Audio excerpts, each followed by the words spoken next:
muitos neurônios, por isso áreas cerebrais, com características quimiosensíveis, que vão detectar variações de gases no cérebro, mas são neurônios, tá? Associado a tudo isso, nós temos os receptores periféricos. Então, quimiorreceptores periféricos, que estão localizados aonde os quimiorreceptores periféricos?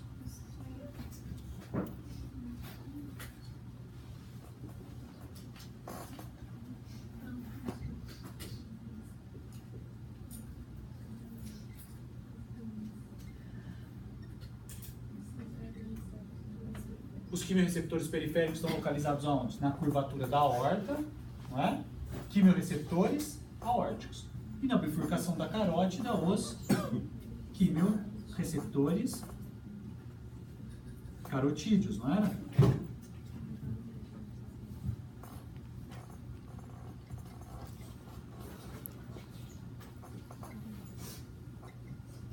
O que os quimiorreceptores periféricos detectavam? Oi? Queda de oxigênio, não é? Aumento de CO2 e queda do pH, não é? São os mesmos quimiorreceptores.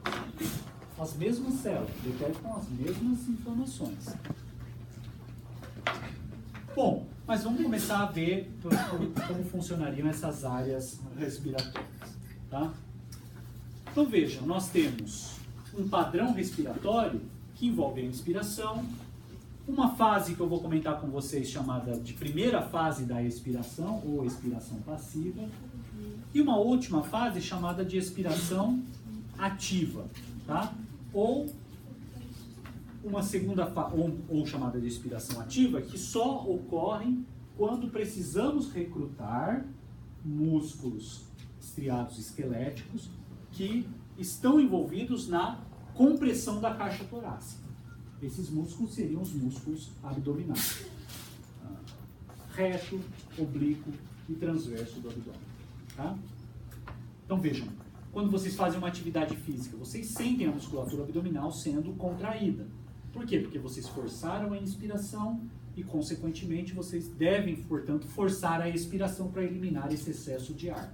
Aí sim a expiração passa a ser ativa. Tá? Então vejam, se nós olharmos para o processo inspiratório, então eu tenho o diafragma, que é o principal músculo inspiratório, não é? É o músculo que recebe, como ele é um músculo estriado esquelético, ele deve receber uma inervação de um neurônio motor. Concorda? Todo músculo estriado esquelético recebe a inervação de um neurônio motor. Então, o diafragma não é diferente. Ele recebe a inervação de um neurônio motor. Que sai da onde? O corpo celular. No caso do diafragma, o corpo celular está localizado na medula cervical, entre C3 a C5. Então, você pegar a medula cervical de C3 a C5, você tem corpos celulares de neurônios motores que saem daqui da medula cervical e vão projetar diretamente para o diafragma, promovendo a contração do diafragma quando eu precisar inspirar. Então, a cada inspiração, o neurônio motor dispara e manda informação para o diafragma para que ele possa contrair. Tá? Se eu tenho uma lesão cervical alta, eu paro de respirar, porque o diafragma não contrai. Tá? Por isso que pessoas tetraplégicas têm dificuldade para respirar e precisa ter um ventilador mecânico. Tá? Outro músculo inspiratório importante são os chamados intercostais, que estão localizados entre as costelas. Que eles vão, toda vez que eu inspiro, eles vão fazer um movimento de alça de balde e expandir caixa torácica no sentido antero-posterior. Mas os corpos celulares desses neurônios estão na medula torácica. um pouco mais abaixo, tá? Tudo bem? Bom, então esse seria o processo inspiratório. Eu tenho uma outra fase que eu comentei com vocês, em que é chamada fase pós-inspiratória, tá? É uma fase imediatamente ao final da inspiração e antes de eu expirar totalmente, mesmo que de maneira passiva. Nas vias aéreas superiores, laringe, por exemplo, eu tenho uma série de músculos ao redor da minha laringe. Músculos esses com características de abertura de vias aéreas, chamados músculos abdutores da laringe, como eu tenho músculos que promovem o fechamento das vias aéreas, chamados de músculos adutores da laringe. Então tem músculos abdutores, que abrem a laringe, e músculos adutores que fecham a laringe. Eles estão integrados de uma tal maneira que quando eu fizer uma inspiração, eu tenho ativação de músculos abdutores, que eu vou abrir as vias aéreas para que o ar possa entrar. Quando eu terminei de inspirar, então, rapidamente os músculos abdutores silenciam e eu ativo os músculos adutores. E aí eu fecho as vias aéreas. Fechando as vias aéreas, eu vou manter uma pressão positiva dentro da via aérea para que os alvéolos possam se manter insuflados durante um breve período de tempo e as trocas alvéolo capilar possam ocorrer de maneira efetiva. E aí esses músculos adutores silenciam, eu ativo os músculos abdutores, as vias aéreas se abrem e o ar sai. Tá? Aqui eu tenho um exemplo de um fenômeno quando eu tenho a ativação dos músculos adutores da laringe, que é o fechamento das vias aéreas. Então eu tenho um registro de constrição ou dilatação das vias aéreas. E eu tenho um registro da atividade do nervo frênico. Mas quem é o nervo frênico? O nervo frênico é um nervo motor que sai lá da medula cervical.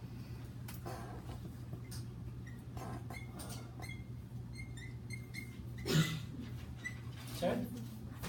Então, os neurônios motores do frênico estão localizados lá na medula cervical. Fala. Então vejam, se eu tenho atividade do nervo frênico, o que eu tenho? Toda vez que ele estiver disparando, eu estou inspirando ou expirando? Inspirando, não é? Então veja, eu estou na inspiração, o izinho de inspiração. Toda vez que ele estiver silenciado, eu estou expirando naturalmente, certo? Porque o diafragma não está contraindo, caixa torácica e pulmão estão voltando na sua posição original e o ar está saindo naturalmente, certo? Vejam, no final da inspiração, quando eu terminei de inspirar, eu vou ter uma dilatação das vias aéreas. Então veja que durante todo o processo inspiratório, eu estou dilatando as vias aéreas. Se eu estou inspirando, eu tenho que mesmo dilatar as vias aéreas, não tenho? Para que o ar possa entrar. Agora vejam que na fase de expiração, eu tenho uma constrição das vias aéreas. Que inicialmente, que é no final aqui, então veja, eu inspirei, a via aérea dilatou, o ar entrou, certo? O que acontece no final da inspiração? As vias aéreas fazem uma constrição muito grande. Por quê? Porque eu preciso um breve momento em que eu vou manter uma pressão positiva, então eu fechei a via aérea, eu tenho ar, muito ar dentro da minha via aérea e do meu pulmão, as trocas vão ocorrer entre alvéolo e capilar, e aí o que acontece? Aí eu começo a relaxar a minha via aérea, e aí o ar vai saindo naturalmente, tá bom? E aí eu tenho uma fase na sequência que é a expiração ativa, que só ocorre quando eu preciso contrair a minha musculatura abdominal, mas isso somente em situações de que eu preciso forçar a expiração. Então eu tenho neurônios motores também. São neurônios motores, por isso estão na medula espinal. Na medula lombar. Tá? Então, esses neurônios vão mandar informações para quem? Para músculos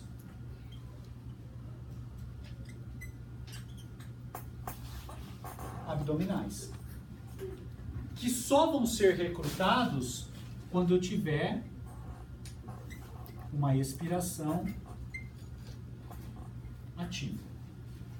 Quando eu forçar muito a inspiração, e quando isso ocorre, atividade física, ou tiver com uma crise de asma, uma bronquite, pneumonia, uma doença pulmonar obstrutiva crônica, tá certo? Quando eu precisar recrutar mesmo uma expiração. Mas fisiologicamente a maneira mais, o exemplo melhor para ser dado é durante uma atividade física. Bom. Oi. Por que a gente se usa no chão? Por que o quê? A gente se usa no chão. Você não está chorando. Por que a gente soluça quando a gente está chorando?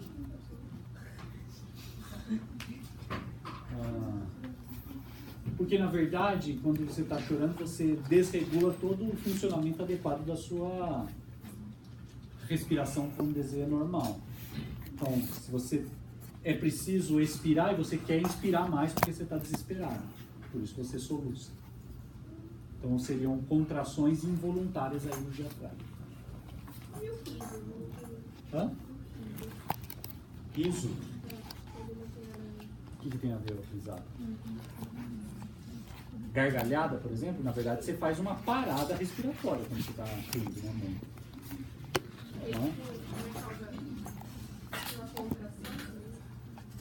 Não, você tem toda uma integração de sistemas aí, mas aí o riso vai muito com o sistema de fala, de fonação também, tá? Certamente você tem integração de músculos da laringe, de cordas vocais, de fechamento e abertura de cordas vocais também, tá? O suspiro, por exemplo, todo mundo suspira, aproximadamente uns 30 a 40 suspiros por dia, e o suspiro é fisiológico também.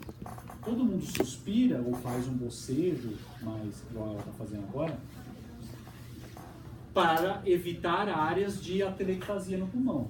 Então, se você suspira, você faz o quê? Você aumenta o volume pulmonar, aquelas áreas que estão tentando fazer a atelectasia, o fechamento, expandem mais, tá certo? Então é normal fazer suspiro também, tá?